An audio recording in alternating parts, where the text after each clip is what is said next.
¿Es posible una historia de la vida privada? ¿O bien esta noción de privado nos remite a unos estados o a unos valores que resultan demasiado heterogéneos de una época a otra para que podamos establecer una relación de continuidad y de diferencias entre las mismas? Esta es la pregunta que quisiera formular y a la que el coloquio dará, según espero, alguna respuesta. Les voy a proponer dos épocas de referencia, dos situaciones históricas, o mejor, dos representaciones aproximativas de dos situaciones históricas, solo para que tengamos la posibilidad de plantear el problema del espacio intermedio. La situación de salida será el final de la Edad Media. En ella encontramos un individuo inserto en solidaridades colectivas, feudales y comunitarias, en el interior de un sistema que poco más o menos funciona. Las solidaridades de la comunidad señorial, las solidaridades de linaje, los vínculos de vasallaje, encierran al individuo o a la familia en un mundo que no es ni privado ni público, en el sentido que nosotros damos a tales términos, como tampoco en el sentido que se les dio, con otras formas en la época moderna. Digamos de manera trivial que lo privado y lo público, la cámara y el tesoro se confunden. ¿Pero qué quiere decir esto? Ante todo y esencialmente que muchos actos de la vida privada, tal como ha mostrado Norbert Elias, se realizan y se realizarán aún durante mucho tiempo en público. Esta observación, un tanto brusca, debe ir acompañada de dos correcciones. La comunidad que rodea y limita al individuo, la comunidad rural, la ciudad pequeña o el barrio, constituye un medio familiar en el que todo el mundo se conoce y se espía, y más allá del cual se extiende una terra incógnita, habitada por unos personajes de leyenda. Era el único espacio habitado y regulado según cierto derecho. Además, este espacio comunitario no era un espacio lleno, ni siquiera en las épocas de poblamiento fuerte. En él subsistían vacíos, el rincón de la ventana de la sala, afuera, el vergel o también el bosque y sus refugios, que ofrecían un espacio de intimidad precario, pero reconocido y más o menos preservado. La situación de llegada es la del siglo XIX. La sociedad se ha convertido en una vasta población anónima en la que las personas ya no se conocen. El trabajo, el ocio, el estar en casa, en familia, son desde ahora actividades absolutamente separadas. El hombre ha querido protegerse de la mirada de los demás, y ello de dos maneras: mediante el derecho a elegir con mayor libertad, o a tener la sensación de hacerlo, libertad de su condición y su tipo de vida, y recogiéndose en la familia convertida en refugio, el centro del espacio privado. Hay que señalar, no obstante, que todavía a principios del siglo XX persistían, particularmente entre las clases populares y rurales, los antiguos tipos de sociabilidad, en la taberna para los hombres, en el lavadero para las mujeres, en la calle para todos. ¿Cómo se pasó del primero al segundo de los modelos que acabamos de esbozar sumeramente? Cabe imaginar diferentes enfoques entre los cuales debemos elegir. El primero corresponde a un modelo evolucionista. Según este, el movimiento de la sociedad occidental estaba programado desde la Edad Media y conduce a la modernidad a través de un proceso continuo, lineal, aun cuando se registran algunas pausas, algunas sacudidas y algunos retrocesos.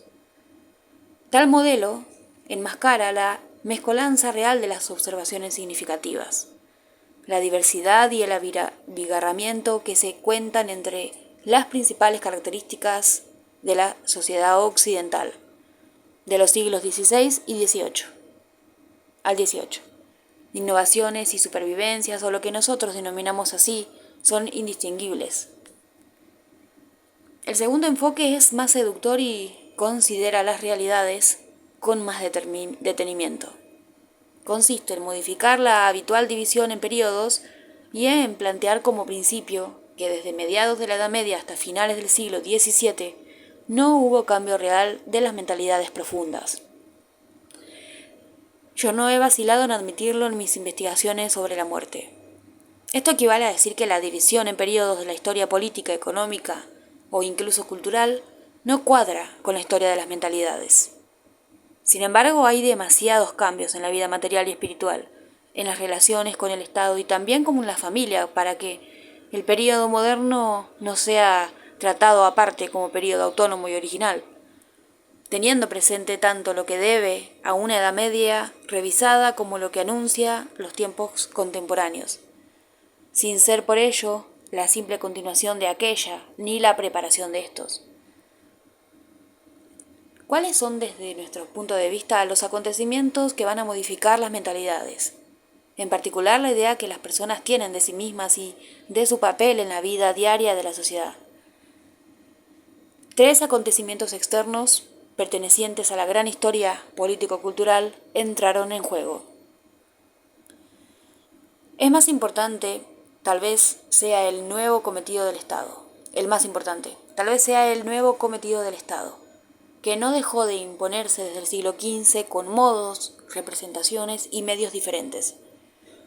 El Estado y la justicia van a intervenir con más frecuencia, al menos nominalmente, e incluso cada vez más con más frecuencia efectivamente durante el siglo XVIII, en el espacio social que antes quedaba abandonado a las comunidades. Una de las principales misiones del individuo era todavía adquirir, defender o acrecentar el papel social, que la comunidad social podía tolerar, pues, sobre todo desde los siglos XV y XVI, había más margen en una comunidad que debido al enriquecimiento y la diversidad de los oficios, se iba haciendo cada vez más desigual. Las posibilidades de actuar consistían en ganar la aprobación, la envidia o por lo menos la tolerancia de la opinión pública gracias a la apariencia. Esto es, al honor. Conservar o defender el honor era mantener el prestigio. El individuo no era lo que era, sino lo que aparentaba, o más bien lo que conseguía aparentar. Todo se disponía con ese objeto: el gasto excesivo, la prodigialidad,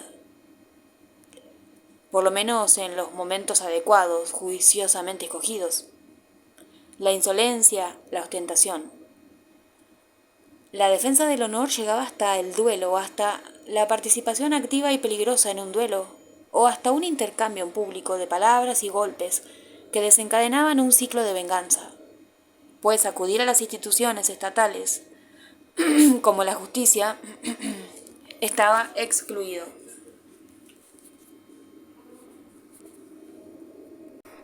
Ahora bien, desde el reinado de Luis XIII, al menos, el Estado pasó a tomar en cuenta tanto como pudo el control de la apariencia.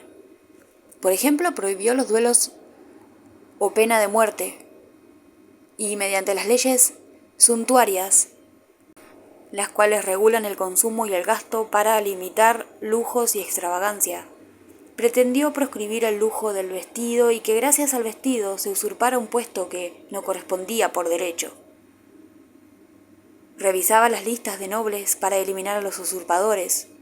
Intervenía cada vez más en las relaciones internas, en lo que nosotros consideramos el centro mismo de lo privado, la vida familiar, por medio.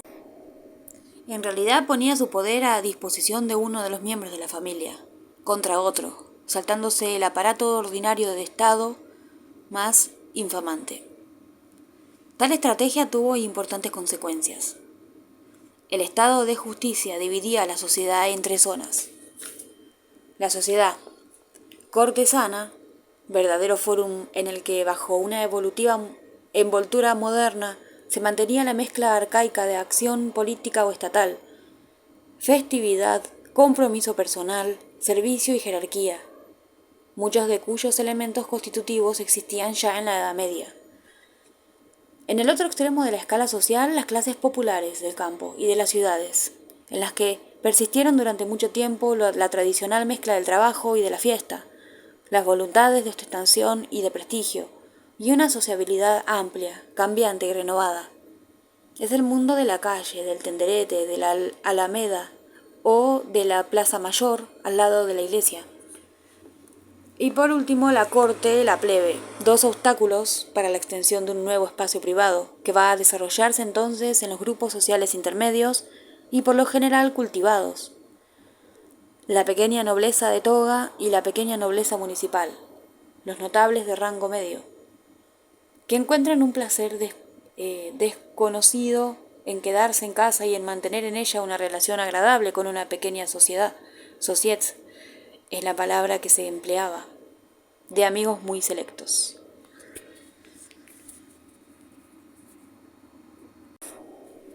El segundo acontecimiento es el desarrollo de la alfabetización y la difusión de la lectura, en particular gracias a la imprenta.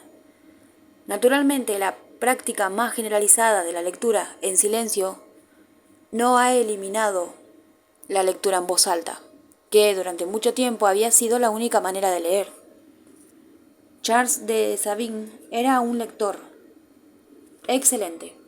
En el campo, durante las veladas, se leen pasajes de los libros azules.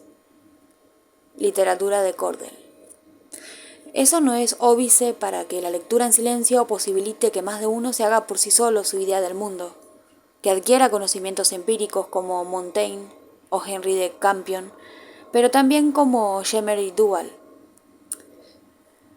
Esta lectura permite una reflexión solitaria que de otro modo hubiera resultado más difícil fuera de los espacios piadosos, de los conventos o de los lugares de retiro, acondicionados para la soledad.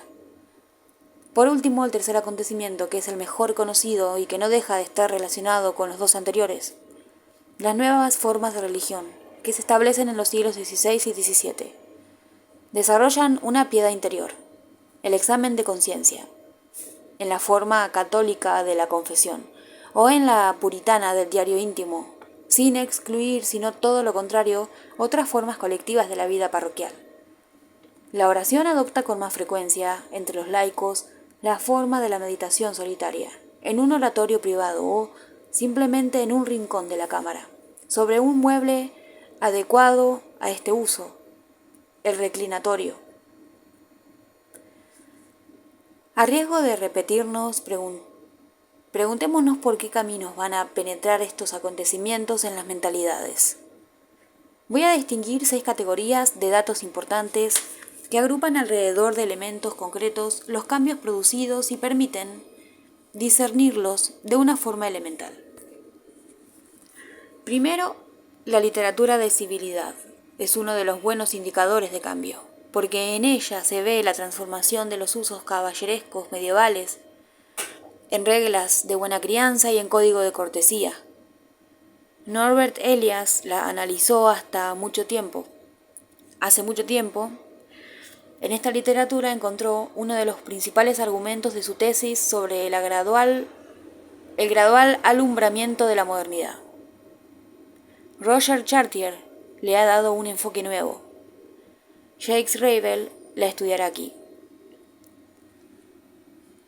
Todo el mundo está de acuerdo en observar en dicha literatura, desde el siglo XVI hasta el XVII, una serie de pequeñas evoluciones que revelan, a la larga, una actitud nueva frente al cuerpo propio y al ajeno. No se trata ya de enseñar cómo debe servir a la mesa un mocito o cómo debe servir a su amo, sino más bien de extender alrededor del cuerpo un espacio preservado, para alejarlo de otros cuerpos, para sustraerlo al contacto y a la mirada del prójimo. Por consiguiente, las personas dejan de abrazarse, de besarse la mano, el pie, de correr a postrarse de hinojos ante una dama a quien quieren ofrecer sus respetos. Estas demostraciones vehementes y patéticas se sustituyen por ademanes discretos y furtivos. No se trata ya de aparentar ni de afirmarse ante los demás, sino, por el contrario, de estar presente en la atención de los demás. Solo lo necesario para que no se olviden totalmente de uno, sin imponerse con un ademán excesivo. La literatura de civilidad, la manera de tratar al propio cuerpo y el de los demás, explican un pudor nuevo, una nueva preocupación por disimular determinadas partes del cuerpo, determinados actos como la excreción. Cubríos ese seno que no debo ver, dice Tartufo. Ya ha pasado el tiempo en que los hombres del siglo XVI se recubrían. el sexo con una prótesis que servía de bolsillo y que simulaba poco más o menos la erección. Del mismo modo, causará repugnancia acostar a los recién casados en su cama, en público, la noche de bodas, y regresar a su recámara la mañana siguiente. Incluso sucederá que este pudor nuevo, sumado a antiguas prohibiciones, dificultará el acceso del cirujano varón al lecho de la parturienta, lugar de reunión esencialmente femenino. Otro indicio de una voluntad más o menos consciente, a veces obstinada de apartarse, de conocerse mejor uno mismo mediante la escritura, sin que necesariamente haya que comunicar ese conocimiento a otros que no sean los propios hijos, para que conserven el recuerdo, y con mucha frecuencia manteniendo el secreto, las confidencias y exigiendo a los herederos su destrucción. Es el diario íntimo o las cartas, las confesiones, la literatura autógrafa en general, que da fe de los avances de la alfabetización y del establecimiento de una relación entre lectura, escritura y conocimiento de uno mismo. Son escritos sobre uno mismo y con mucha frecuencia para uno mismo, y solo para uno mismo. No siempre se intenta publicar, incluso cuando no se destruyen, sobreviven solo por casualidad, en el fondo de un baúl o en un desván. Son pues escritos redactados únicamente por gusto. Un artesano vidriero de finales del siglo XVIII lo confiesa al principio de sus memorias. Lo que he escrito fue solo por mi gusto y por el de recordarlo. La autobiografía correspondía también a una necesidad de la época que se convirtió en género literario, como el testamento en la Edad Media, en medio de expresión literaria o filosófica, de Maine de Biran a Amiel. No es casual que el diario íntimo estuviese tan generalizado desde finales del siglo XVI en Inglaterra, cuna de la privacy. En Francia, donde, salvo en algunos casos aislados, no tenemos nada comparable, son sin embargo más numerosos y tal vez más densos. El gusto por la soledad. Antes no era conveniente que un hombre distinguido estuviera solo, salvo para rezar. Y esto seguirá así aún mucho tiempo. Por mucho tiempo, los más humildes tenían tanta necesidad de compañía como los grandes. La peor de las pobrezas era el aislamiento. Por eso el eremita lo buscaba como privación y disciplina. La soledad engendra el tedio. Es un estado contrario a la condición humana. Como se ve, ya no es así a finales del siglo XVII. Madame de Sévigné, que, sin embargo, no estaba nunca sola en París, escribe en las cartas de la última parte de su vida el placer que le causa en Bretaña quedarse sola 3 o 4 días seguidos. Pasearse por las alamedas plantadas de árboles de su parque, con un libro. Todavía no se ha llegado a los grandes recorridos en medio de la naturaleza, pero el parque arbolado adopta sin embargo un aire de naturaleza. Pronto llegarán las confesiones y los pensamientos de un pensante solitario. La amistad era disposición, esa disposición a la soledad invita a compartirla con un amigo querido. Retirado del círculo de los asiduos, por lo general amo, pariente, sirviente o vecino, pero elegido de manera más especial, separado de los demás. Otro yo, la amistad ya no es únicamente la fraternidad de armas de los caballeros de la Edad Media. No obstante, queda mucho de ella en la camaradería militar de estas épocas en las que las guerras ocupan a la nobleza desde la más tierna edad. Sin duda, solo excepcionalmente es la gran amistad que se encuentra en Shakespeare o en Miguel Ángel. Es un sentimiento más civil, un trato afable, una fidelidad apacible, del cual existe además toda una gama de variedades y de intensidad. Todos estos cambios y muchos otros convergen en una nueva manera de concebir y disponer la vida diaria, no ya según el azar de las etapas, la utilidad más trivial o incluso como complemento de la arquitectura y del arte, sino como una exteriorización de sí mismo y de los valores que uno cultiva en sí. Esto lleva a conceder mucha atención y a dedicar muchos cuidados a lo que ocurre en la vida diaria, en el interior de la casa o en el comportamiento propio, y a introducir en ello exigencias de refinamiento que llevan tiempo y acaparan el interés. Es el gusto que entonces se convierte en un verdadero valor. Durante mucho tiempo las personas se habían limitado a recubrir las paredes de las habitaciones con tapices móviles, a instalar, cuando era posible, mostradores de objetos preciosos. El resto del mobiliario era sencillo, desmontable, según el propietario de sus desplazamientos. Conservaba un carácter de utilidad, como es el caso de camas, arcas y bancos. Luego las cosas cambian. La cama se instala en la ruelle. El arca se convierte en un objeto artístico o, y esto es más significativo, cede el puesto al armario, a la cómoda. El sillón ya no es una silla con brazos destinada a indicar y a subrayar una posición social eminente. Madame de Sévigné está en la frontera de las dos épocas y en sus cartas se encuentran ejemplos de sendas actitudes. Lleva consigo su cama en su primer viaje a Les Rogers y aunque todavía es bastante indiferente el arte de los mueblecitos, los admira en casa de su hija.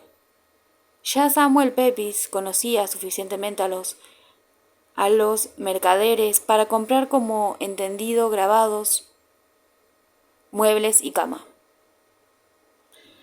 Este arte menor del interior se convierte en fuente de inspiración para el arte excelente del pintor.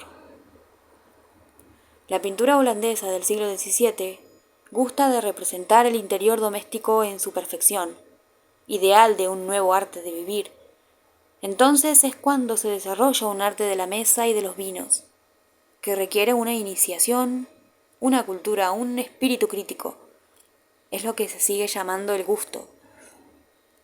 ¿No será entonces cuando se desarrolla una gran cocina de maestros, pero también cuando la cocina común se hace más exigente, más refinada, cuando los platos rústicos y toscos se convierten en las hornillas en recetas tradicionales, pero cuidadas y a menudo sutiles? Las mismas observaciones podrían hacerse acerca del vestido y más concretamente acerca del vestido de interior. La historia de la casa resume quizá todo el movimiento de esas constelaciones psicológicas que acabamos de evocar, sus innovaciones y sus contradicciones. Es una historia muy compleja, cuya importancia no podemos por menos que señalar. No deja de cambiar hasta nuestros días, tras haber sido entre los siglos XII y XV relativamente estable.